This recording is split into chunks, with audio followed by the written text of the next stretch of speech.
Hello everyone, I hope you are doing well. So world का reaction क्या रहा है, खासकर हमास के द्वारा जो अटैक किया गया, या हम ये कहें कि एक टेररिस्ट अटैक किया गया इजराइल के ऊपर। इस पर पूरे वर्ल्ड का जो रिएक्शन है वो क्या रहा है, आज के इस वीडियो में बात करने वाले हैं। लेकिन पहले आपको बताना चाहते हैं कि करंट की सिचुएशंस क्या है। करंट की सिचुएशंस बेसिकली ये है कि अभी यहाँ पर 22 नहीं है, ये आपका मल्टीपल ऑफ हंड्रेड्स हो चुका है। यानी कि आप बोल सकते हैं कि 400 के आंकड़े जहाँ तक हमें मालूम चल रहे हैं, और कहीं न कहीं 1500 से ऊपर जो है ना, इवन की सिविलियंस प्लस सोल्जर्स, इनको कैप्चर किया गया है।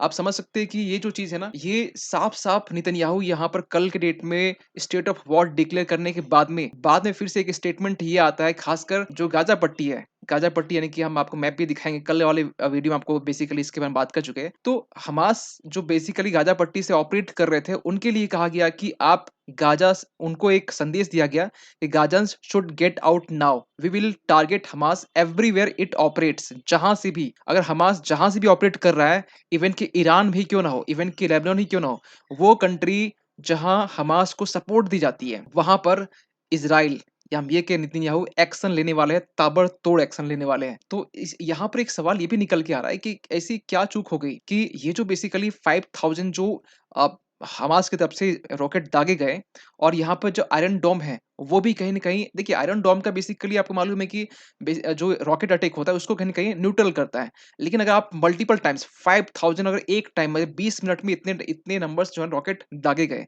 तो ही आयरन जो डोम है ना, वो भी कन्फ्यूज़ हो गया कि यार किसको रोके, किसको रोके? और कुछ जो रॉकेट है बेसिकली सिविलियन जहाँ एरियाज़ है वहाँ पर जाके गिरे हैं। क्षति तो पहुँची है, बहुत बुरी तरीके से आप देख सकते हैं कि डैमेज हुआ है सिविलियंस जहाँ रहते हैं वहाँ पर भी। और यहाँ पर एक सिचुएशंस ऐसा है कल के टाइम में कि यहाँ पर लोग घर से निकल के भाग रहे थे। लेकिन अभी का सिचुएशंस ये है कि अब जो है ना, बेसिकली इज़राइल रिटेलिएट कर रहा है, और ये कहा देखा जा रहा है कि पैलेस्टीनियन जहाँ पर है, या हमास का जहाँ ठिकाना है, वहाँ पर भी 250 से प्लस जो है लोगों की जानें गई है। तो यहाँ पर इस बीच में ना इंसानियत ही शर्मसार हो रहा है।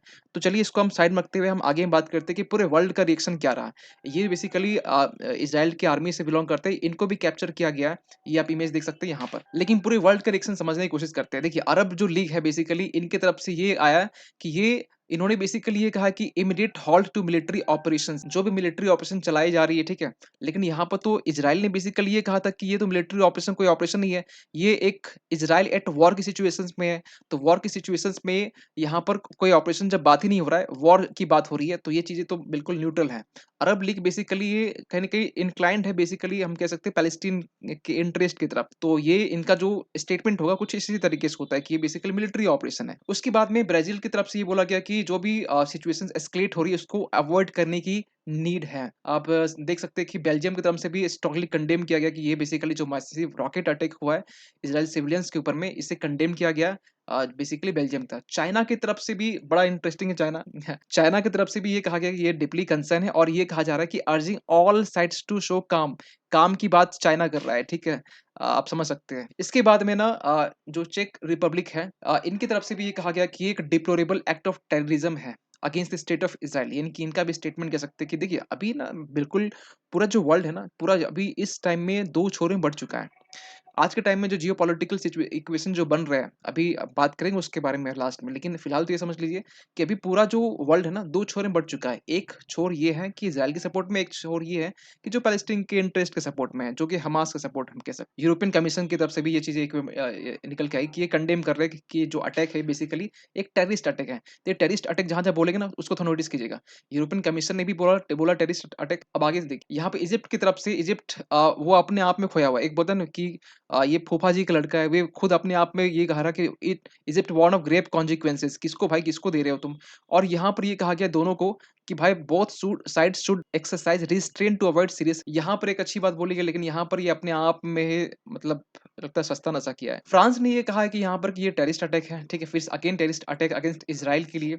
इंडिया ने भी कहा यहाँ पर टेररिस्ट अटैक, जो कल के वीडियो में हम बताए थे। इवन कि ईरान की तरफ से सिचुएशंस ये कि ये लोग तो खुशियाँ मना रही है, ये जो जश्न मना रहे हैं कि इज़राइल के ऊपर अटैक हुआ, हमास ने अटैक किया, यहाँ पर जश्न मना रहे हैं। कल के डेट में, कल शाम के टाइम में, रात के टाइम में ये लोग पार्टी-शार्टी कर रहे थे कि या वाह! इज़राइल के ऊपर अटैक हुआ है। तो यहाँ देख सकते हैं सपोर्टेड द पैलेस्टीनियन अटैक, ये लोग सपोर्ट किए बेसिकली। आप देख सकते हैं सेमी ऑफिशियल इस्ना जो है ना न्यूज़ साइट, यहाँ से रिपोर्टेड की गई बेसिकली। इटली की तरफ से ये कहा कि Israel right to defend itself, Italy ने बेसिकली इज़राइल का साथ दिया है, ठीक है। इसके बाद में जो पैलेस्टीनियन प्रेसिडेंट अब्बास, या हम ये कह सकते हैं कि जो महमूद अब्बास हैं, उनकी तरफ से बोला गया कि terror of settlers and occupation troops, इनकी तरफ से भी कहीं न कहीं ये बोला जा रहा है कि जो बेसिकली जो पैलेस्टीनियन है उसको सपोर्ट किया जा रहा है, और जो हमास है कहीं न कहीं उसे भी इनडायरेक्टली सपोर्ट किया जा रहा है। कतर की साइड से भी आपको मालूम है, कतर जो है ना ये बड़ा कट्टर दुश्मन है इज़राइल का। ये भी कहा कि ये क्या कहा है, इज़राइल अलोन वाज़ रिस्पांसिबल। ये जो हुआ है ना, किसी के ऊपर अटैक होता है, सिविलियंस की जान जाती है, और यहाँ पर अगर कोई मज़े लेके ये बोले कि यहाँ पे इज़राइल ही रिस्पांसिबल है इसके लिए, तो ये लगता है ना कि मतलब एक छोटी सोच, एक छोटी मेंटालिटी को दिखाता है कतर के ऊपर। इसके बाद में रसिया का जवाब बड़ा न्यूट्रल रहा। इन्होंने ये कहा कि ऑलवेज कॉल फॉर रिस्ट्रेंट, बस इसे रोक देना चाहिए और कुछ नहीं। इन्होंने किसी सपोर्ट नहीं। देखिए एक्चुअली रसिया न्यूट्रल इसलिए भी रहा क्योंकि इसे मालूम है कि इज़राइल से बनती नहीं है। क्यों नहीं बनती है? इज़राइल सपोर्ट करता है यूक्रेन को, और यूक्रेन और रसिया की बनती नहीं है। तो रसिया क्यों चाहेगा कि इज़राइल के ऊपर इस तरह मतलब हमदर्दी का स्टेटमेंट दे, है ना? तो ये इस तरह स्टेटमेंट नहीं दिया, बिल्कुल न्यूट्रल रहा, ठीक है। इसके बाद सऊदी अरेबिया, ये बेसिकली इन्होंने देखिए सऊदी अरेबिया रिसेंटली अभी इसलिए न्यूज़ में था क्योंकि यूएस ने और सऊदी अरेबिया के बीच में डिफेंस पैक्ट साइन हुआ था। जिसमें नाटो की तरह डिफेंस पैक्ट था, जिसमें कि हम आप ये कह सकते हैं कि अगर सऊदी अरेबिया के ऊपर कोई भी देश अटैक करता है तो यूएस उसकी रिस्पॉन्सिबिलिटी लेता है, और वो माने कि वो उसके ऊपर अटैक हुआ है। तो इस तरह कुछ डिफेंस पैक्ट साइन हुआ था। इवन ये सऊदी अरेबिया इसलिए भी इंपॉर्टेंट हो गया था क्योंकि इंडिया सऊदी अरेबिया जो अरब वर्ल्ड है, ठीक है, और इवन की इज़राइल भी था इसमें, और यूरोपियन। अब इसके बीच में आपका ये जो इंडिया यूरोप इकोनॉमिक कॉरिडोर ये गुजरने वाला था, ये अनाउंसमेंट हो चुका था G20 समिट में। अब ये बेसिकली ये एक्शन में अब थोड़ा इसमें अड़चन आ सकती है, तो इसलिए सऊदी अरेबिया यहाँ पर थोड़ा, लेकिन फिर भी इसका रिस्पॉन्स देखिए, इमीडिएट सेसेशंस ऑफ वायलेंस, ये रोकने की बात कर रहा है। ये नहीं कह रहा है कि कौन सही कौन गलत है, लेकिन यहाँ पे कि ये इसे रोक देना चाहिए। लेकिन फिर भी इसकी जो मन है ना, मन में जो लड्डू फूटते हैं ना, मन में लड्डू फूट रहे हैं इसके बेसिकली, क्योंकि ये भी कहीं न कहीं सपोर्ट करता है पैलेस्टीनियन के जो इंटरेस्ट है उसको। तो यहाँ पर अब खुल्लम-खुल्ला तो नहीं बोल सकता ना, अभी भी बिल्कुल आई टू यू टू भी बेसिकली अब एक ग्रुप बन चुका है, एक रिलेशन को इम्प्रूव करने के लिए। तो यहाँ पे ये कह सकते हैं कि ये बेसिकली यहाँ पर इज़राइल सॉरी जो सऊदी अरेबिया है, वो कुछ न्यूट्रल जैसा जैसा स्टेटमेंट दिया। टर्की ने भी यहाँ पर बोल रिस्ट्रेंट रिफंड की बात कहा है, लेकिन टर्की भी खुश है कि ये अच्छा हुआ है। और टर्की का भी ये कहना है, ये कहते हैं कि congress for his ruling AK party in Ankara they must refrain from aggressive act से क्योंकि टर्की को मालूम है इज़राइल अगर भड़क गया ना तो फिर वो किसी का नहीं सुनेगा, फिर टर्की तक जाके मारेगा सबको। यूक्रेन का ये कहना है कि टेरर अटैक है क्योंकि यूक्रेन बेसिकली इज़राइल का सपोर्ट करता है। UAE का भी ये कहना है कि सीज़ फायर को रोक देना चाहिए immediate. Saudi Arabia, Israel, UAE दोनों का स्टेटमेंट लगभग एक ही जैसा है कि जो सीरियस रिपरकशंस है ये बेसिकली इसे अवॉइड किया जाता है। इसके बाद में आप देख सकते हैं कि यूके का ये भी कहा है कि टेररिस्ट अटैक कहा है, ठीक है, टेररिस्ट वर्ड यूज नहीं किया गया।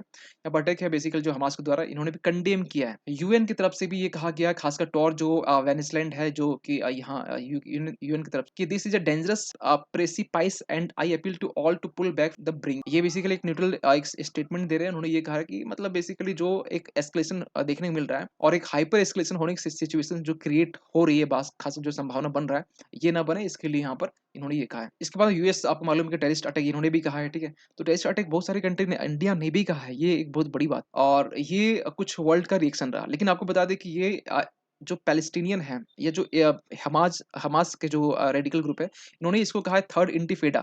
इंटिफेडा का मीनिंग हम कल भी बोल चुके थे। इंटिफेडा का मतलब होता है शेक ऑफ, या हम ये कहें अपराइजिंग।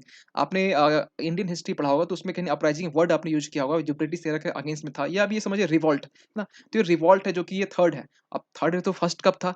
फर्स्ट आपका हुआ था 1987 में टू 1993, यानी कि ये आपका 5-6 साल के बीच में था, ये चला था 2000 से लेकर 2005 में। अब ये कहा जा रहा है कि थर्ड इंटिफेडा है, और ये जो है ना, ये बेसिक कब तक चलेगा कुछ इसका अनुमान नहीं है, जब तक खत्म नहीं होगा तब तक चलेगा। लेकिन हमें लगता है कि इजराइल की ने जो है ना, ये थर्ड इंटिफेडा जो है ना, ये बड़ा इमीडिएटली इसको इंटिफेडा को इंटिफेडा कर देगा। चलिए कोई नहीं। इसके बाद में देख सकते हैं कि सिचुएशंस कुछ इस तरीके से था, और आपको मालूम है कि ये एस्केलेशन इसलिए हुआ क्योंकि हमास बेसिकली इसको कहता है ये अल अक्सा, ये फ्लड है, मतलब ये बेसिकली ऑपरेशन का नाम दिया गया। इसके अगेंस्ट में इजराइल के जो डिफेंस है, उन्होंने ये अगेंस्ट में, हमास के अगेंस्ट में लॉन्च किया है आयरन सॉर्ड, ठीक है? दोनों के अगेंस्ट में बेसिकली ये अलग-सा जो मस्जिद था उसमें जो इज़राइल की जो आर्मी है वो एंटर कर गए थे, खासकर जो पत्थरबाजी हुआ था, उसी के रिगार्डिंग उसी का एक जवाब माना जाता है, ठीक है? ये आप देख सकते हैं इज़राइल का मैप है, इज़राइल बेसिकली एक गाज़ा पट्टी है और गाज़ा पट्टी और समझने के लिए यहाँ से गाज़ा पट्टी बिल्कुल एक महज़ एक छोटी-सी टेरिटरी है जो कि कहीं न कहीं हम कह सकते हैं एक 5 हिस्सों में बँटा हुआ है, जो कि रफ़ा हो गया, खान यूनिस हो गया, डेर इल बला हो गया, गाज़ा सिटी हो गया और नॉर्थ गाज़ा हो गया। ये बेसिकली अगर हम इसका ब्रेथ की बात करें तो 10 किलोमीटर इसके आस-पास में इसका ब्रेथ है और 41 किलोमीटर इसका लेंथ है। ये यहाँ से लेकर ये पूरा जो इज़राइल की हम जो बात कर रहे हैं, ये पूरा अटैक किया यहाँ से लेके यहाँ ये जो पोर्शन ये सिचुएशंस कुछ इस तरीके से 1947 का ये मैप था जो अब इज़राइल एस्टैब्लिश हुआ था, एक देश बना था लेकिन अरब वर्ल्ड इसको आज तक नहीं मानती कि ये एक देश है, इंडिया मानता है। फिर इसके बाद क्योंकि 1990 के 92-94 के आस-पास में क्यों डिप्लोमेटिक रिलेशन हम लोग एस्टैब्लिश कर चुके हैं, डिप्लोमेटिक रिलेशन उसी के साथ एस्टैब्लिश करते हैं वियना कन्वेंशन के अकॉर्डिंग, ज़्यादा स्पीड बोल दिया। तो उसके अकॉर्डिंग ये जो है ना बेसिकली कि जिन मतलब हम जो एक भारत देश है वो इज़राइल को रिकॉग्नाइज़ करते हैं एज़ अ कंट्री। तो ये यहाँ से अटैक हुआ, यहाँ पर इस तेल अबीब जो एक बहुत मेजर सिटी है यहाँ के लिए, तो वहाँ पर भी अटैक होता है, सिविलियंस की जाने जाती है और ये जो बेसिकली आपका जो वेस्ट बैंक है, वेस्ट बैंक में आपका जेरूसलम को लेकर बड़ा एक डिस्प्यूट चला था, लेकिन यूएन बेसिकली इसमें कंट्रोल रखा हुआ है क्योंकि यूएन का कंट्रोल इसलिए कि ये डिस्प्यूटेड एरियाज़ है अकॉर्डिंग टू यूएन। ठीक है? तो ये रहा इसके बारे में और देख सकते हैं बहुत सारे स्टेटमेंट ये निकल के आता है, लेकिन ये जो इम्पैक्ट इंडिया में भी कर सकता है कैसे? तो इस तरीके से कि हमारा जो इंडिया मिडल ईस्ट एक यूरोपियन इकोनॉमिक कॉरिडोर इसे जो अनाउंसमेंट किया गया था जी20 समिट और इसमें ऑलमोस्ट जितने कंट्री से ये जो कॉरिडोर निकल गुजरने वाला है, हर एक कंट्री सहमत हुए थे। अब सोचिए कि यहाँ पर जो इज़राइल है और जो हैफा पोर्ट इज़राइल में बेसिकली है, यहाँ से यहाँ क्रॉस कब करेगा? जब ये यहाँ से जाएगा और दोनों के बीच में रिलेशन इम्प्रूव होने बहुत ज़रूरी है। इसलिए तो यूएस सऊदी अरब डिफेंस पैक्ट साइन हुए थे और यहाँ चलिए यहाँ इंडिया से लेकर सऊदी अरेबिया कोई दिक्कत नहीं है। नहीं आप खुद सोचिए जो सऊदी अरेबिया जो अरब वर्ल्ड है, इज़राइल की बनती नहीं है, किसी से नहीं बनती है क्योंकि इज़राइल पैलेस्टीन के अगेंस्ट है और पैलेस्टीन के जो हमदर्द है वो बाकी अरब वर्ल्ड है। तो ये बीच और एक ना जियोपॉलिटिकल अभी इक्वेशन बड़ा चेंज हो रहा है क्योंकि देखिए सऊदी अरेबिया यूएई जो है ना इसका बनता नहीं ईरान से नहीं बनता है, ठीक है? और दोनों लोग मिलके इज़राइल से नहीं बनती है। कुछ इस तरीके की इक्वेशन है। इंडिया की बात करें तो इंडिया बेसिकली अभी इस मामले में इज़राइल को सपोर्ट किया है कि अटैक किया अच्छा नहीं है। लेकिन ईरान यहाँ खुश है और ईरान का इंडिया से भी रिलेशन अच्छा है, ठीक है? क्योंकि ईरान ग्वादर पोर्ट है और अभी यहाँ ज़्यादा खुशी इंडिया को दिखाना भी नहीं चाहिए। मतलब ज़्यादा दुःख नहीं दिखाना चाहिए, ये हम कह सकते हैं। ईरान गुस्सा हो जाएगा। तो ये ना बड़ा एक इंटरनेशनल जो रिलेशन होता है ना, ये बड़ा कॉम्प्लेक्स है। ये बड़ा कॉम्प्लेक्स रिलेशंस, ठीक है? इसको जैसे है उस तरह बस देखिए, ज़्यादा इसमें समझने की कोशिश करेंगे कि यार ये मेरे फूफा का लड़का है, तो फूफा का लड़का मेरा मौसा का लड़का से क्यों नहीं बात कर रहा है? ये यहाँ पर अगर एक इक्वेशन अप्लाई करेंगे तो मेरे ख्याल से आप कन्फ्यूज़ हो जाएँगे बिल्कुल पूरी तरीके से। तो चलिए इसको वीडियो यहीं रखते हैं, मिलते हैं अगले किसी वीडियो में, तब तक के लिए थैंक यू सो मच।